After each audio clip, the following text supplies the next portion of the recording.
right. Okay, almost 3 p.m. Eastern time on the money.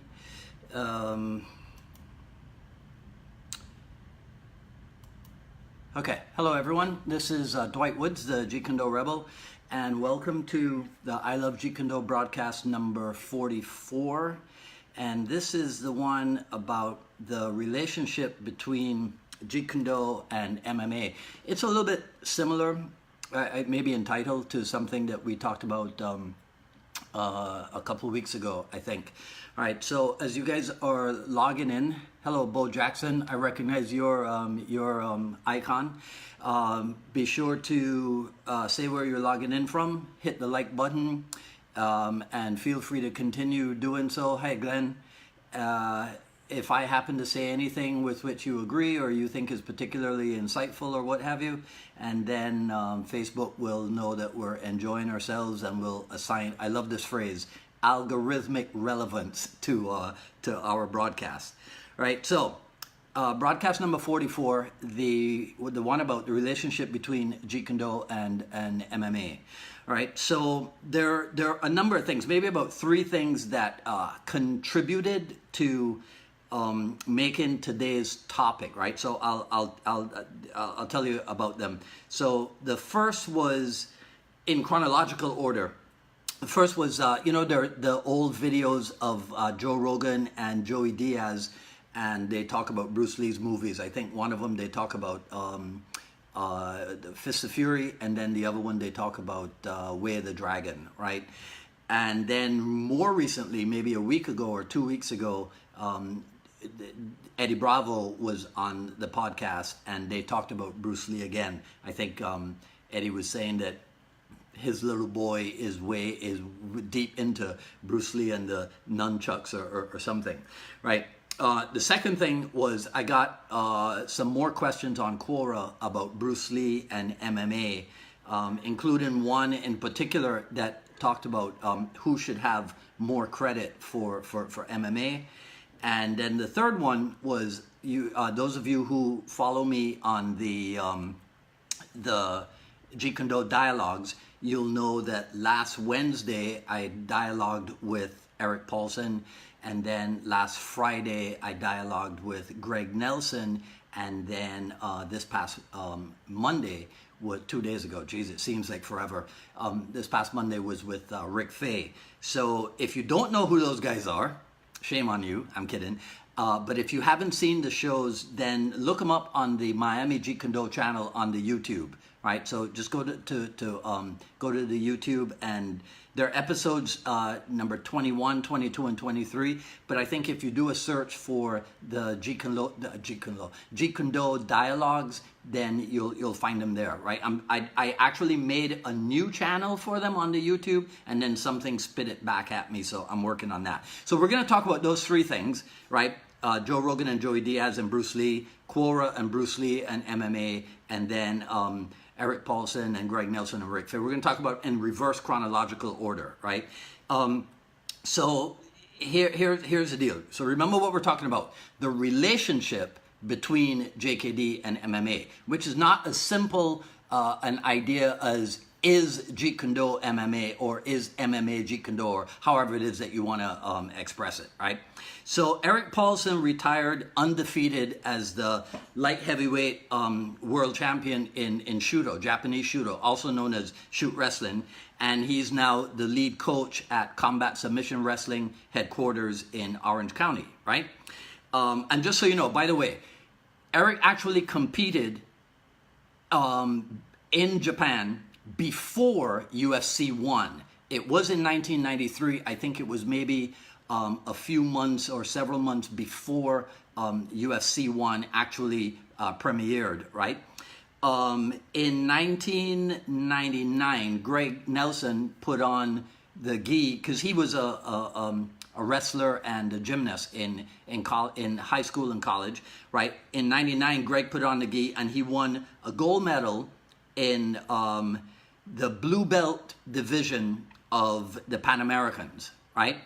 Then he won in 2000, he won silver medal in the purple belt division, and then in 2001 he claimed 3 gold medals at the LA Grappling Games. They have both trained UFC champions. Greg trained Dave Men, the first middleweight UFC champion, Sean Shirk, the second lightweight UFC world champion, and then I think they combined to train Brock Lesnar, right, who is a heavyweight UFC world champion, right? So my question for you is this. You know, and like I tell you guys all the time, feel free to, you know, comment and ask questions in between and what have you. And since Carlos is here, I'll tell you, keep pounding the hearts, keep pounding the like button, right? So based on what I just described about Erik Paulson and Greg Nelson, and knowing that these guys are JKD guys, do you think that there's absolutely zero JKD influence at all in what they teach and how they coach their MMA or UFC people, right? So that's the question. So feel free to chime in the comments on that, right? Now, the way I see it, they are kind of an invisible JKD influence in the world of MMA and the UFC, but a much more visible influence was that infamous leg destruction that Chris Weidman did, and the note says it was UFC 168, right? The leg destruction that Chris Weidman put on Anderson Silva and broke his shin or what have you. And then people found out that Weidman got that from his striking coach, a guy named Ray Longo. And then they asked Ray Longo where that came from. Where did it come from? A JKD guy, JKD and Kali guy, known as Paul Vunak, whose lineage is Dan Inosanto. So you put 1 and 1 together and see if you come up with 2 or if you come up with some other figure. So that's a more visible effect or impression of the JKD influence in the UFC, right? If you ask Erik Paulson or Greg Nelson, is MMA Jeet Kune Do, unequivocally they'll say yes, because if for the purposes of the discussion, right, if you orient your thinking on only one level, then MMA is JKD because JKD is about mixing things together. But at other times, if you go deeper into the discussion, then what you realize is that Jeet Kune Do is less about mixing and more about blending, you see? Or as I'm gonna do this for Greg. Let me see. I went to Publix last night, right? So you see this thing here, the deluxe mix, right? If you look at this thing, it's got like 5 varieties in it, right? Not just 1 or 2. It's got like 5 varieties in it. Okay, I had to do that because I knew that Glenn would be watching, right? So getting back to mixing versus blending, or as Rick Fay calls it, becoming seamless, right? So there is I think that what happens is if you talk about Jeet Kune Do, the art, versus talking about Jeet Kune Do, the philosophy, right? Yeah, so then when we talk about the art, we might talk about, yeah, well, mixing this with mixing that.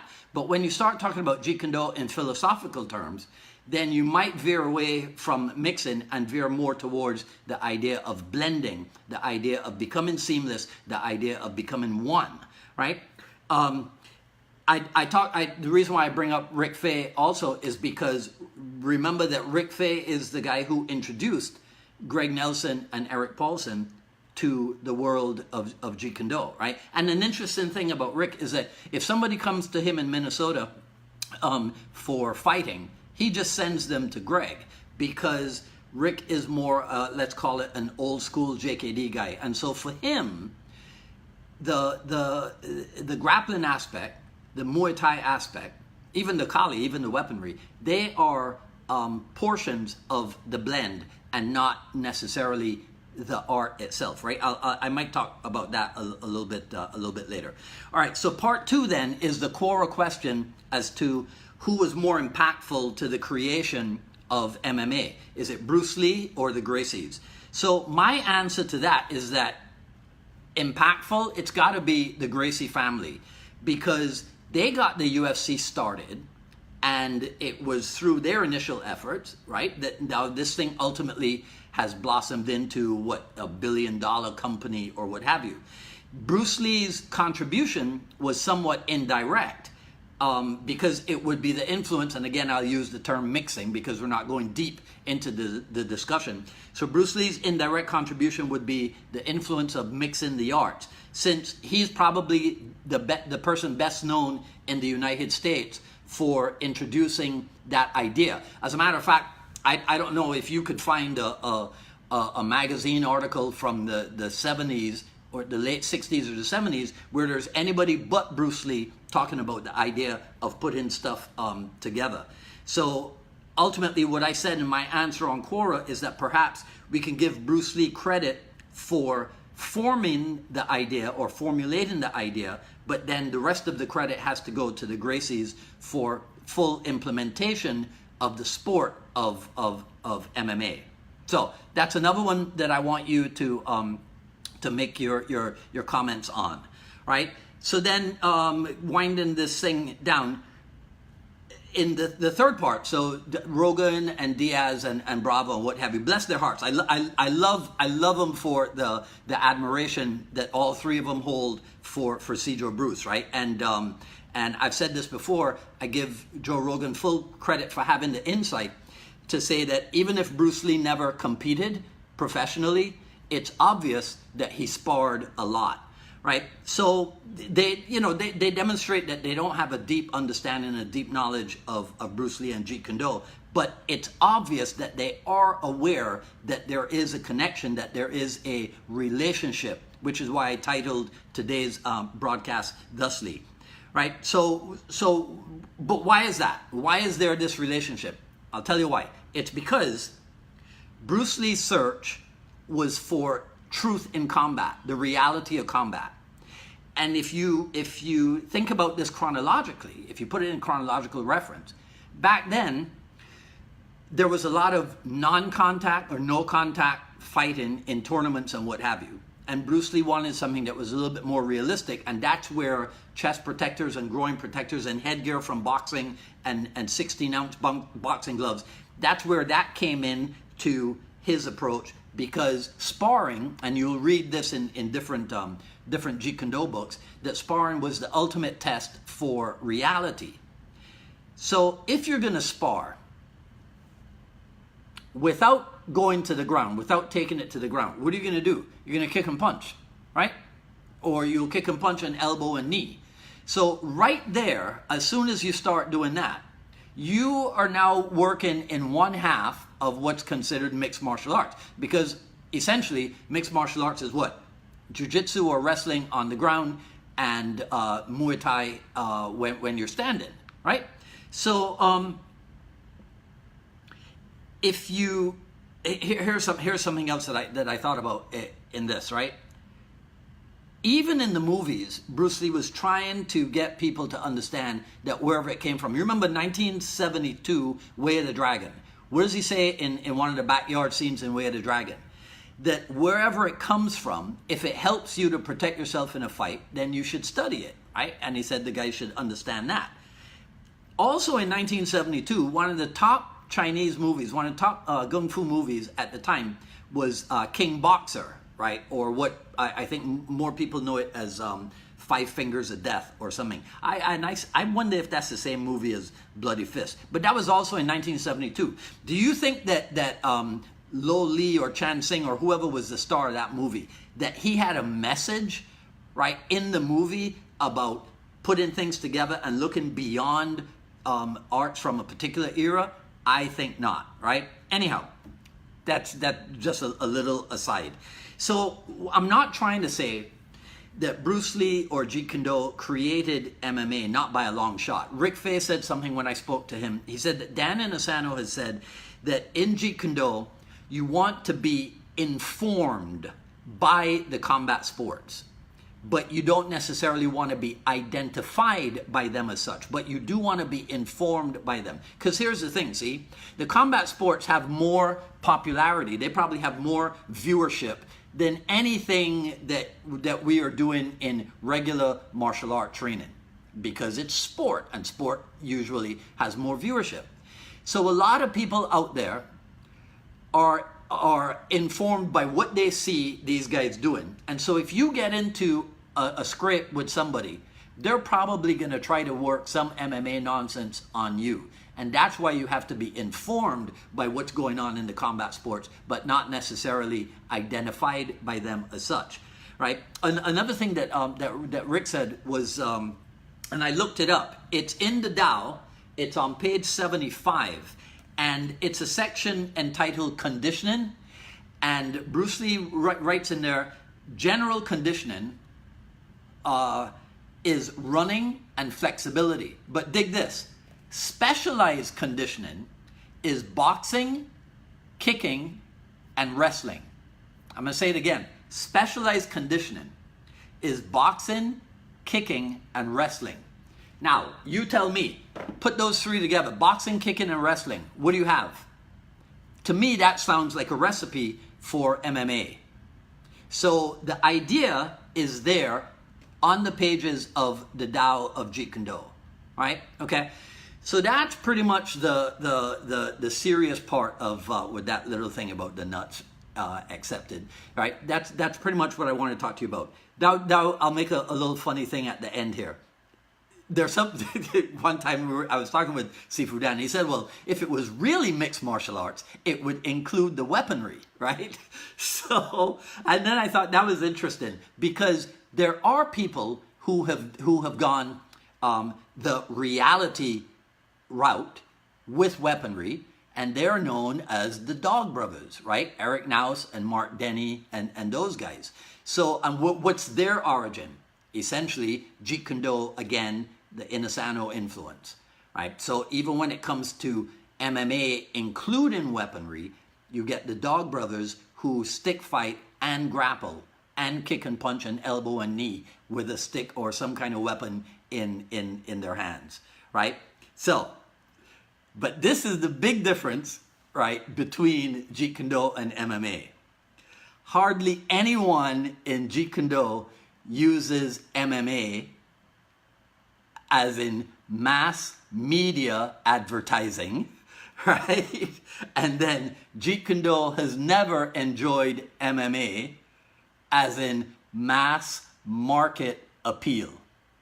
All right, I thought that was funny. Well, hopefully you guys get a kick out of it. All right, so that's it for today. So feel free to share, like, and comment. Ask me questions. I'll go through everything after the video is up and re-comment and what have you. Sign up for notifications so that when we go live on Facebook, you are made aware. Subscribe at the YouTube and click the notification bell. For right now, let's see, the I Love Jeet Kune Do broadcast has its own separate channel. Right now I'm having a sticking point. So to find the Jeet Kune Do dialogues, go to the Miami Jeet Kune Do channel on the YouTube, and everything goes up there as quickly as I can get it up. I'll tell you just for the first time, we're looking into building I Love Jeet Kune Do store, right, where we'll have all kinds of cool stuff available for you guys, right? More on that as it comes along. ilovejeetkunዶ.com, Quick Skills Series Volume 1.